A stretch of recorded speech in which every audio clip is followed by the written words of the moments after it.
Hello guys, welcome back to the channel. Joffy Noodle Legs here today with the final film in Forgotten 80s Classics.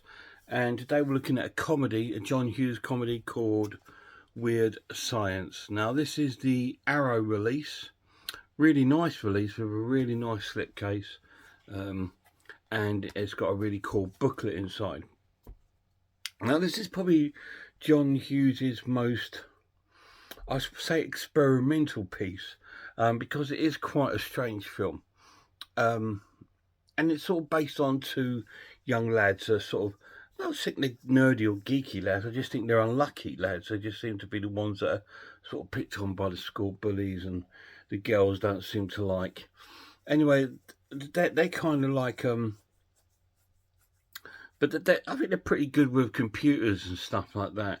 And one evening they're watching Frankenstein, the Boris Karloff film, which is really weird because when you see it on the film, it's actually in colour, which is really strange. I don't know if there is a colorization version of the film, but it's generally a black and white film. But they're watching it, and one of the lads has the idea of building a girlfriend, not out of dead body parts like Frankenstein, but by the computer. So then we get like a 5-10 minutes clip of them sort of like messing around on the computer, and sort of like trying to build this sort of woman in there, and they're sort of logged into like, I don't know if it's a Ministry of Defence program or whatever it is that can sort of make things, but that they sort of log into this sort of program. They start building this girl out of magazines. They seem to go through magazines and cut out pictures of things that they like from certain women or whatever, or Einstein's brain, so she's brainy and all this sort of thing, and they feed all this into the computer. And then there's like a storm outside, sort of kicks off like Frankenstein. So this is a bit of a kind of modern day take on Frankenstein in a way, to a point. And the thunderstorm hits their house sort of in the computer, and everything goes a bit mad in town. There's sort of fires going off and all kinds of things, and the bathroom door starts sort of like throbbing in their house. So they hide underneath a table, and then the table sort of explodes. The door explodes open, and there we are. In our doorway is our computer generated made woman, and the two lads have created their own woman, but she already can talk. She's already got a really accelerated brain, and she's sort of like really advanced for the kids, and looks a lot older than the lads. I mean, because these look about 14, 15, and she looks like she's in her mid-20s. So it's a bit of a strange combination, and she starts to fall for one of them, and all this sort of thing goes on. And so she's sort of like, because she's computer generated, she can generate anything herself. So she generates them like IDs of being 21 and all this sort of thing, and she's got her own car and everything like this, because she can generate it all pretty much. And that's what they've done. They've generated this woman, and in her sort of existence, she can generate anything that they need or want. Anyway, and that's so the sort of story goes along with the sort of adventures that they go on, and they come across different characters in the film. There's quite a few stars in this film. There's a young Bill Paxton who plays the brother of one of the lads, and Michael Perryman's in it. So there is some sort of like familiar faces that appear throughout the film, and the film sort of, it's a teen sort of sex comedy, I would class it as, but not as sex comedy like Porky's or anything like that. This is more mainstream, more John Hughes Home Alone sort of sense of humour, but with a sort of wacky twist. And the film sort of really sort of plays on its sort of 80s-ness, if you know what I mean. It's very 80s. The haircuts, the clothes, the dress sense, the way that the actual country looked, and the soundtrack and everything. It's all very, very 80s. and it's sort of like really kind of out there, but still quite funny in places. So that's all I'm going to tell you about the film. What's going to happen? Is this girl going to be found out that she's computer generated? Is she going to fall in love with one of them or someone else? Or is she going to help them mature up and find the girls that they actually want? You need to watch it and find out. So, what do I think of Weird Science? It's great fun. It's a great fun film, and that's all it is.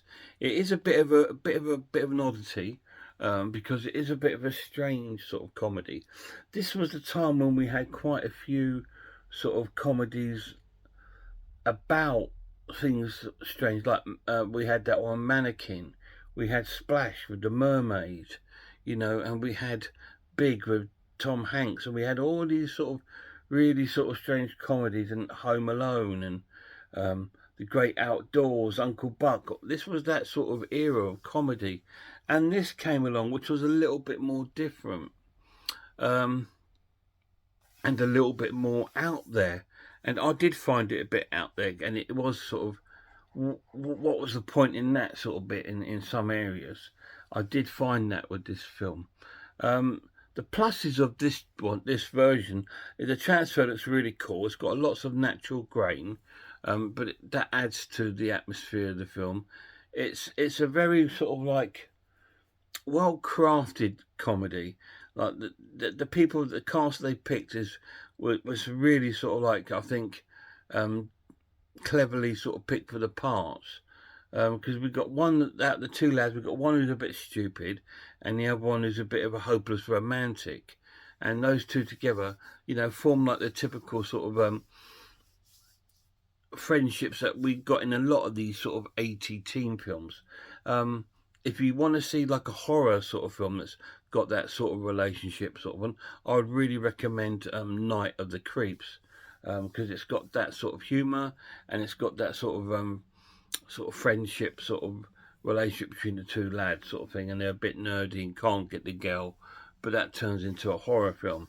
This one is just an out and out sort of comedy along the lines of Mannequin and things like that, but with a more sort of like out there kind of feel to it.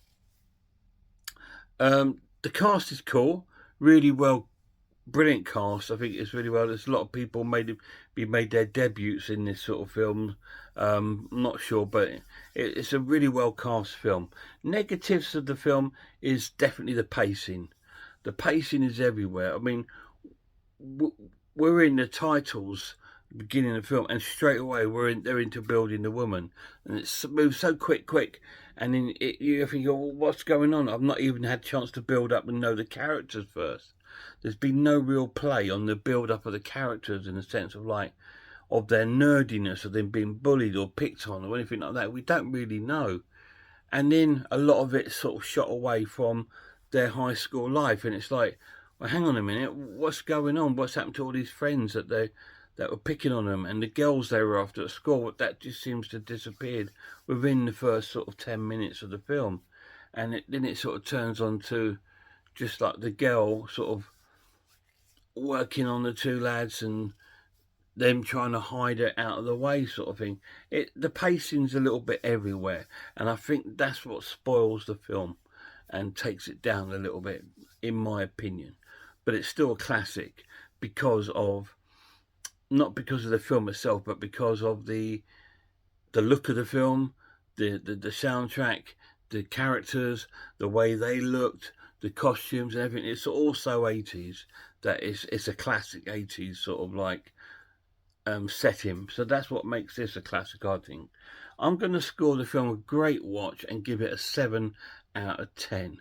I can't give it any more because it's a comedy and I didn't find it funny. I didn't find it very funny. I just found it light-hearted, have it on in the background, that sort of thing. No jokes as such. Nothing really made me laugh, or nothing made me sort of like draw into the characters and really like them. I found them a bit like American Pie. Again, that the characters are sort of throwaway characters. You don't really get attached to any of them in there. this is quite similar in that sense. You don't really get attached to any of the characters. You know, the soppy cute romantic lad is quite irritating and too sort of pretty boy, and the sort of idiotic funny man, the other guy, he's too stupid to find funny, and so he overacts and over the top. There is a lot of overacting in it. It's not, I wouldn't say bad acting, I would say overacting. But yeah, apart from that, it's a good fun movie. Weird Science, 7 out of 10. Any of you guys seen it? If you have, let me know down below what you thought of it. This might be right up your street. It might be the funniest comedy you've ever seen. And John Hughes is well known for making commercially successful comedies like the Home Alone series and Uncle Buck and all this sort of thing, which are great fun. They're great family comedy films. This one is one where he's tried to almost venture out of the family comedy and try to get a more mature audience, I suppose. Like, not like older, but I mean mature in the sense of like to market the 15, 16, 17-year-olds. So it's more aimed at that sort of group. So I think as you get older, you don't find that as funny as a lot of things. And this film has aged, I think. It has aged because the humour I just didn't find funny. But back in the day when I was a young lad, I found it funny because I have seen this before. I saw it back in the day. I'm not sure if it's at the cinema or if I rented it out on VHS, but I did see it back in the day and I actually found it quite funny. That's why when I saw this on offer in CX for £8, I thought I'll pick that up because I actually quite enjoyed it. But rewatching it, I think, yeah, it's aged and the humour in it is aged, and I just don't find it funny a lot of other films that are out in that time. But I still had a great time watching it. And there we go, guys. A little bit something different this week, wasn't it? Looking at forgotten 80s classics.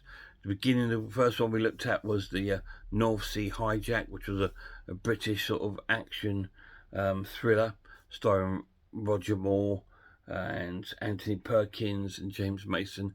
And I scored that an 8 out of 10. It was a solid film. And then we watched the absolute classic of Charles Bronson in Murphy's Law, which I absolutely loved every minute of it, enjoyed it, and gave that a 9 out of 10.